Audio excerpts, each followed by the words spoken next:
Hi everyone, I'm Daniel from the City of Monash. I'd like to acknowledge that we're meeting on the unceded lands of the Wurundjeri Woi-wurrung and Bunurong people. My role at Monash is a zero carbon champion, so it's a composite of supporting the community in reducing their emissions and also the organisation that is the City of Monash. We have about 200,000 residents, so that's a lot of emissions for one person to manage. I'll give you a quick background, I guess, on the project. So we installed 4 electric vehicle chargers. December 22nd was when they were finally commissioned. We've got 3 charge locations and we've got a dual port charger. I'll give you a bit more detail on those in a minute. It was part of a decarb grant, so it was sort of co-funded. And the project was called Charge Up Monash. I think it's really important to mention that we source, council sources all its electricity through a 100% renewable energy contract called VECO. So when residents come to charge, there's a sign on the charger that says your electricity, the electricity you're using is 100% renewable. It's just providing another, I guess, positive feedback loop for those people that are using the charge stations. We've put them in activity centres. I'll talk a bit more about some of the barriers around location. Paul definitely covered it. I think I'm happy to talk a bit more in detail about the specific issues that we had at those locations. Even though councils own lots of land, a lot of that land, especially in Monash and in Merribeck, it's older areas in narrower streets with older infrastructure. It's not as easy to install an electric vehicle charge station in older areas. If you're greenfield, if you've got a blank slate, it's much more straightforward.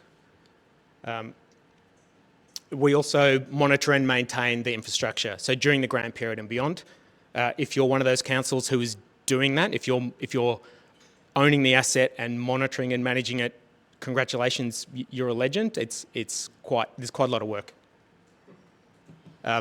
Why did Monash choose to do it? So we had the opportunity to take on the grant funding. We knew that it wasn't going to cover the whole cost of the project, but we understood it to be a very important contribution to the community to encourage and support residents to take up electric vehicle ownership or to help minimise some of those barriers that they would or have experienced.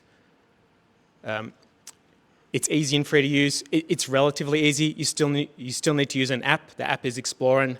I think we're all using app platforms and no one likes them. If we could standardise, it would be brilliant. The app itself is relatively easy to use. There's a QR code on the unit. You scan it, off you go.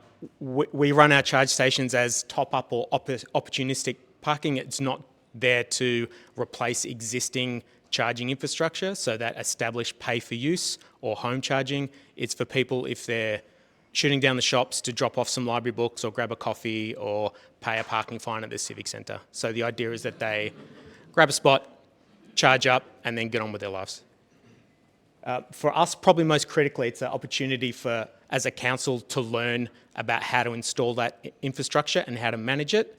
And some of the, I guess, those involved in the project knew there were going to be barriers, but until you're actually digging a hole in the ground after waiting 12 weeks for permission, you start to really understand, I guess, how to do a better job. Hindsight makes us all experts, so knowing what we know now, we're in a much better position to understand how to do it better.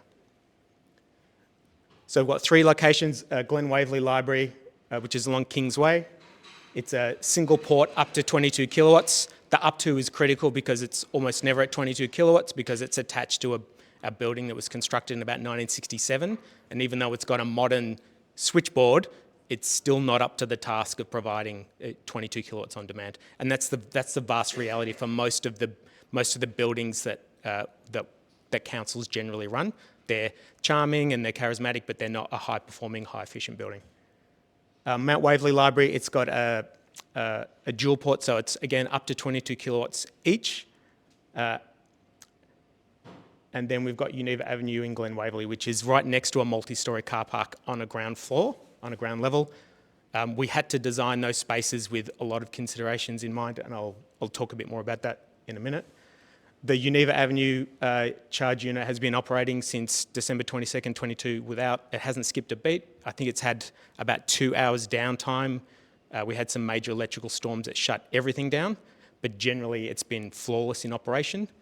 Our Mount Waverley unit had some downtime. We had some issues with one of the charge unit that had to be replaced. As Paul touched on, once you get the charger in, it's great, but if it needs maintenance or repair or replacement, not so great. And our residents generally have a really reasonably high expectation that if we are telling them there's a charge station there, that it's going to work and that there is the opportunity for them to use it. So when a charge unit is down, it reflects negatively on that relationship and trust that you have with your residents and the users. So it's critical that you have units when they're up, they're working, and when they're not operating, that you're letting people know. The Glen Waverley Library unit also pretty flawless. I think it had total downtime over that 12-month period was about a week and a half, but generally it's been, they're all pretty high performing as well. We, on average, in the last 12 months, we've had about 4,000 charges per station, and I'll talk about why that makes sense, even though we've got the 3 there. Again, like I mentioned, they're free to use. They're a Type 2 outlet. At Glen Waverley Library, we trialled the concept of a bring your own cable. And in hindsight, well, we'd do it again. I'm still not sure on that one. I think some people are, depending on the vehicle, will have a cable that will reach the actual location. Some people have shorter cables. Some people they like their own cables. If you don't have your own cable, you can borrow them from the library, which is 10 metres away, open till 9 p.m. So it's 10 a.m. to 9 p.m. If you've forgotten your cable, you can borrow them from libraries. The Glen Waverley units are all 1 hour charging each. Basically, the unit automatically shuts off after an hour, and there are parking restrictions that apply. So the idea is that it should be giving everyone a fair and equal opportunity to those charge stations. You don't have someone that comes at 6:30 in the morning, plugs in, does their shopping, goes and sees a movie, maybe goes to work and then comes back. The idea is that we get high levels of circulation. So the reason that we're seeing the Mount Waverley units are 2 hour charging there. So you have an opportunity to stay longer there. And that's because the existing parking restrictions in place at that location were 2 hour parking. I'll get to one of the barriers in more detail, but we, as one of the conditions of engaging in the grant, we weren't able to make any significant changes to existing parking infrastructure. I'll jump on the next slide in just a second and let you know. So we use Explorer as our monitoring software. It provides us with really high resolution information. We can see each charge, how long people charge for, and how much charge they receive. And we map that for each site. We can see pretty well everything that we need to see other than the user's data. It's anonymized by Explorer at their request.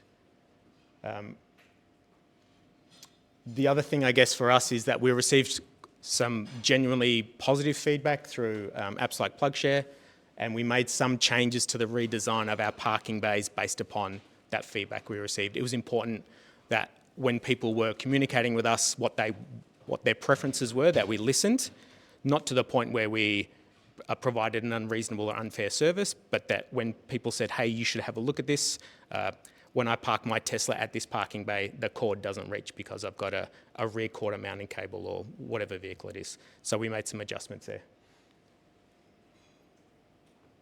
In Monash, our public parking is highly contested, just like every other council. One of the restrictions that was placed upon us is that we weren't able to take a standard parking bay and make it an electric vehicle only parking bay.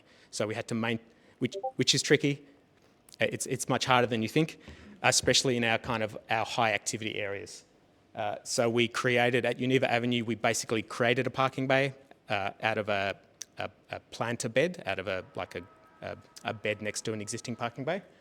And the others, we had to maintain those parking restrictions that were in place at the time. So in Glen Waverley, there's a 1 hour parking spot where you can park your EV for an hour while you're charging, and then you've got to scoot off, and the same as at Mount Waverley. That makes it really tricky.